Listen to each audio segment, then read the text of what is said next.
Perte de frontières dans tous les domaines. Qu'est-ce qui se cache derrière le fait que les frontières entre les vêtements féminins et masculins deviennent de plus en plus petites? Par exemple, quand sur les pulls des garçons coulent, les paillettes brillent, alors que seules les filles portaient ce genre de pull il y a peu. Pourquoi les rôles du père et de la mère se modifient-ils de plus en plus? Pourquoi recommande-t-on les professions masculines aux filles? Et pourquoi les femmes enceintes pourraient-elles bientôt, grâce à des vêtements spéciaux, aller dans des zones de combat? Qu'est-ce qui se cache derrière le fait que les élèves peuvent avoir une relation d'égal à égal avec les enseignants et qu'il n'y a plus de distinction des personnes d'autorité dans les écoles? Pourquoi le rap haineux qui appelle au meurtre fait-il fureur? Et pourquoi, lors des émissions de télé, y a-t-il toujours des sujets où toutes les frontières de la pudeur tombent? Le journaliste indépendant, auteur de livres et cinéaste, Gerhard Wisniewski, qualifie cela de perte de l'ensemble des frontières et a abordé ce sujet lors de la 15e conférence anti-censure en août 2018. Alors que l'attention se concentre actuellement sur la préservation des frontières nationales, d'autres pertes de frontières dans nos vies passent facilement inaperçues. Cette émission se concentre donc sur les effets des pertes de frontières dans une grande variété de domaines et identifie un certain nombre de responsables.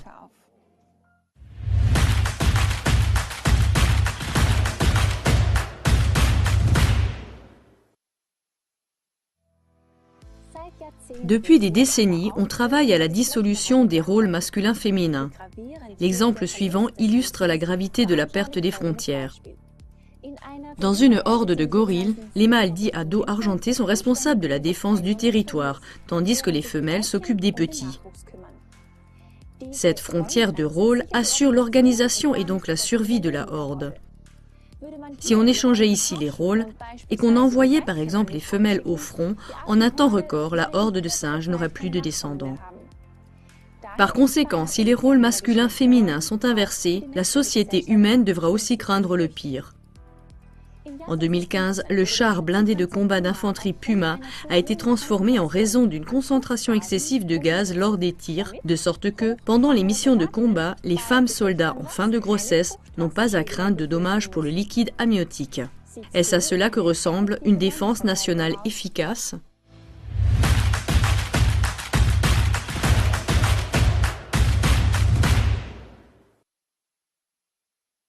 Dans la conférence de l'AZK, Perte de frontières, la bombe silencieuse, Gerhard Wisniewski décrit l'importance fondamentale des frontières pour la vie. Une des caractéristiques d'un être vivant est qu'il est structuré. Chaque cellule vivante de l'organisme est clairement délimitée et destinée à une fonction spécifique. Si dans notre corps les frontières entre les organes sont dissoutes, le chaos se produit, ce qui signifie pour le corps la décomposition jusqu'à la mort. Les frontières sont également nécessaires au grand organisme qu'est la société. Selon le professeur de philosophie Konrad Paul Liessmann, l'homme ne peut pas vivre sans frontières car elles définissent toutes les relations sociales.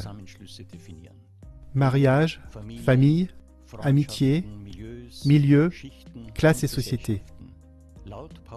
Selon Paul Liessmann, ce sont les frontières qui assurent la sécurité et l'orientation. C'est une base sociale qui semble aujourd'hui plus nécessaire que jamais à la survie. Un État, un individu, une société a besoin d'une identité tout comme une équipe de football.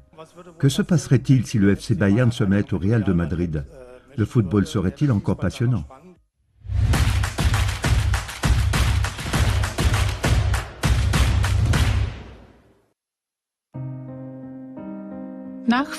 L'aperçu suivant est un petit extrait des différents thèmes dans lesquels Gerhard Wisniewski a souligné les pertes de frontières lors de la 15e conférence de l'AZK.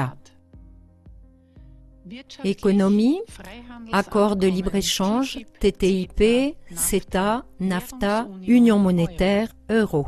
Pédagogie, inclusion, enseignement commun pour tous les enfants indépendamment de leurs dons. Sexualité, sexualité des enfants, sexe à partir de 12 ans, éducation sexuelle à la maternelle. Politique des nations, UE, ASEAN, Afrikon, pacte de migration. Éthique, redéfinition de la mort physiologique, accès libre à la pornographie. Famille, selon l'UE, la famille comprend toutes les configurations de la cohabitation humaine.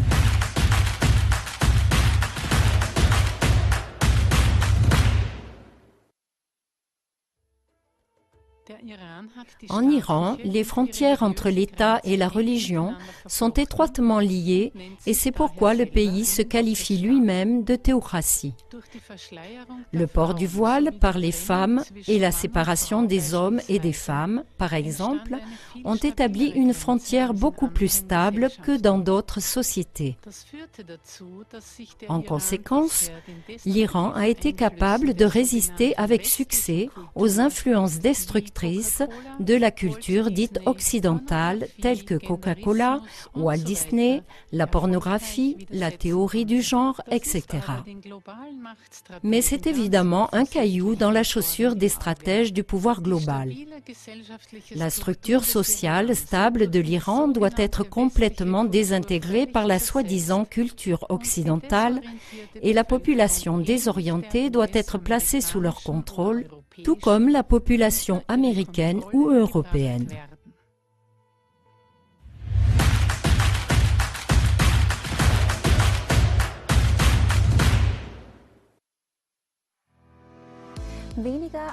Moins de 0,01% de la population se sent transsexuelle, c'est-à-dire née avec le mauvais sexe biologique. Malgré cela, des experts tels que le docteur Alexandre Cortet, pédopsychiatre de l'Université de Munich, observent une forte augmentation du nombre d'enfants transsexuels.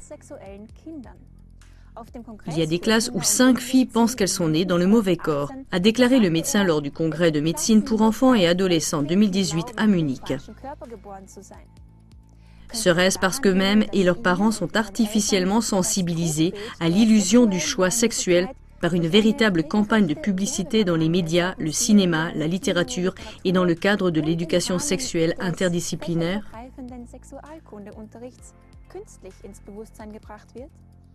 L'omniprésence et la propagation constante de la transsexualité a pour effet que des personnes facilement influençables comme les enfants deviennent peu sûres de leur identité sexuelle et croient qu'elles sont également touchées par la transsexualité. Selon le journaliste et enseignant sur les médias Dominique Lenk, cette stratégie perfide est depuis longtemps à l'ordre du jour des idéologues de la théorie du genre. Comme il le décrit dans son livre « La théorie du genre dans le mainstream, la fin de l'homme et de la femme », l'ordre de la bisexualité doit être dissous et remplacé par la multiplicité des sexes. Le pouvoir de l'homme de faire de lui-même ce qu'il veut, c'est le pouvoir de quelques-uns de faire ce qu'ils veulent des autres. C.S. Lewis, écrivain 1898-1963.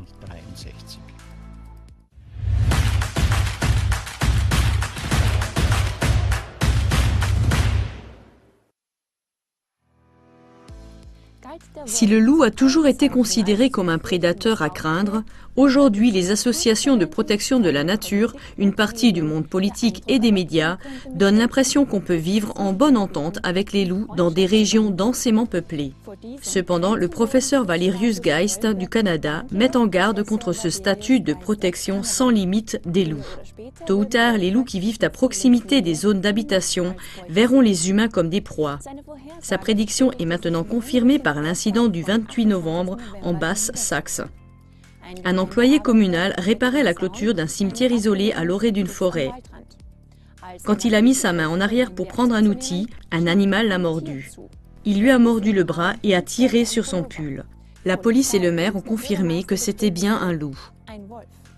L'homme n'avait pas provoqué l'animal.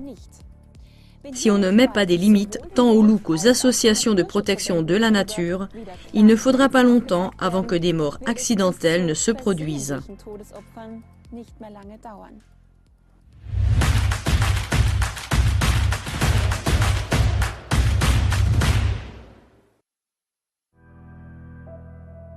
La sexualisation des textes de chansons, des scènes pornographiques dans les films, de la publicité et d'Internet font que de plus en plus d'éléments pornographiques sont présents dans la vie quotidienne des enfants. Des études montrent que la pornographie a des conséquences négatives, en particulier sur le système de valeurs intérieures. Matthias von Gersdorf, journaliste et écrivain, parle déjà d'une épidémie de pornographie qui rend les enfants de plus en plus incertains et confus. Il n'est donc pas étonnant que des enfants de 11 à 13 ans aient tourné un film porno à Ratisbonne au printemps 2018 et l'ait distribué via les réseaux sociaux. En moyenne, le premier contact avec la pornographie a lieu déjà à l'âge de 12,7 ans. La justice est appelée à lutter contre la pornographie malgré les résistances. La Russie démontre que cela est possible. Là-bas, l'accès des enfants et des adultes à la pornographie est devenu beaucoup plus difficile.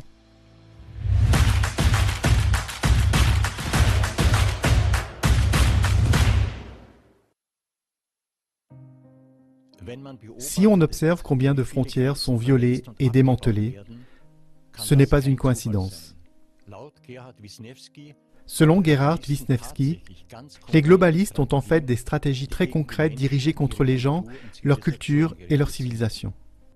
Ils veulent mélanger l'humanité et créer ainsi une masse sans nation ni origine, sans racines culturelles et politiques et sans valeurs humaines communes.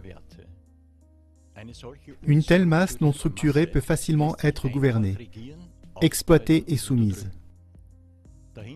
Selon Wisniewski, c'est l'agenda des globalistes, gouverné par le chaos.